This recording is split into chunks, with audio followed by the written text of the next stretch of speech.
Hey everyone, today we're going to be doing an unboxing of the Steam Deck, the 256 gigabyte version, and I've got my co-host Momo to help.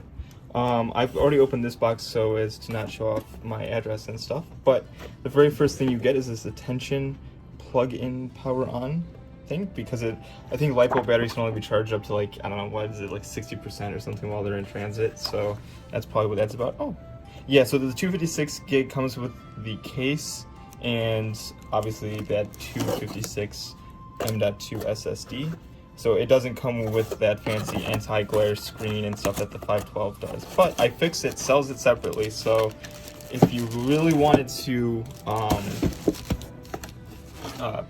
fit that yourself, you could, realistically. I might actually do a video about that in the future, because I'm going to upgrade the storage in this probably to maybe 1 terabyte, 2 terabyte, and then also fit that screen if I think necessary. Let's just open this up real quick, and I will be right back. Alright, so I got everything open. Momo's taking a little bit of a little break from biting and just kind of sitting and chilling. So in the little box to the left is just the power supply. I don't think you get any HDMIs or anything here. This is like a 100 watt USB-C charger, I think. That's all you get in that box. And then the main device is in this package here that was in that little wrap, that little plastic wrap, and then we should just be able to slide this off, I think. Let's see. Yep, it just comes right off. Sorry for the angle. And now we have just the actual box here, or case rather. And if we open it, oh, there's a security tag on the corner. So give me 1 sec and I will cut that, and let's check it, and we'll be able to check it out. All right, now Momo's gone and we have this tag broken. So now we should be able to just open it up, and that should be the last step. Let's see. Yep, and there it is. Just simple as that. Let's see, and that's all that's in here. Wow. Yeah, very anticlimactic, I guess. But yeah, so I think this case is different than the 512 gig case, but I don't exactly know. I have a 512 one that maybe we could compare it with in a different video, but yeah, so that's basically what you get when you order a Steam Deck for $540. I don't remember how much I spent on this, but you get the Steam Deck and a USB-C charger, and that is it. Alright, so the last clip was actually from about a month ago. I've been using the Steam Deck for a bit and have it fully set up. I'm just going to quickly kind of go through here to summarize up that and close up that unboxing really quick. The sign-in is really easy if you've already got a Steam account. Essentially, you just sign in and you're good to go. You can pick which games you want to have installed, and if you're not familiar with the Steam Deck at all, the games that are fully compatible will have this like little green check mark, I guess, on the actual games that'll show up in your library. Those are the ones that are fully supported and the controls will work for. So you can see like Vegas Pro 14 doesn't work, COD doesn't work, you know, all that. And I believe the exclamation point just means that it hasn't been tested.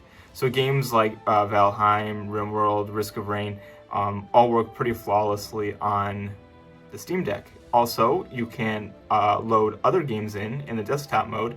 So I have this called GD Launcher, which is what I use to run Minecraft. And so I have the Direwolf 20 119 pack and a vanilla instance both running on here, and I have a custom controller set up for it, which actually works pretty well. It's pretty comfortable. It takes a little bit of getting used to, but other than that, you know, after that initial, like, you know, figuring stuff out, it's not too bad.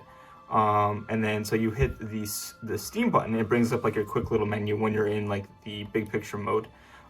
You can hit this and go through basic options. I won't go through everything, but you have your basic options as you would like in your normal store, or on your computer rather. So I can see all of my games here, which is, and it'll show here also if they're compatible or not.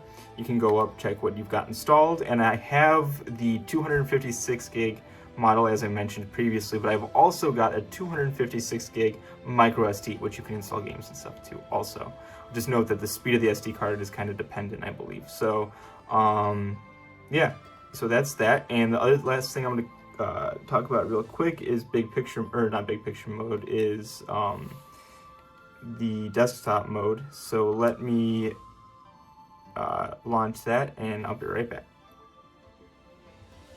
So I thought I would just show you how you get into the desktop mode if you didn't know already. You hit the Steam button, you go down to power, and then you've got a switch to desktop option, because SteamOS, as well as like the big picture mode, also has a desktop mode which lets you download pretty much any app that you would want from just a normal desktop instance.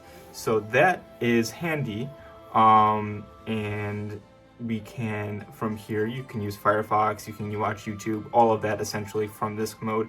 Also, I downloaded GD Launcher and stuff from this. As far as really quickly just overlooking the controls for the system, we have a normal D-pad, you have a left joystick, right joystick, your regular, Xbox style buttons, and then you have 2 touchpads.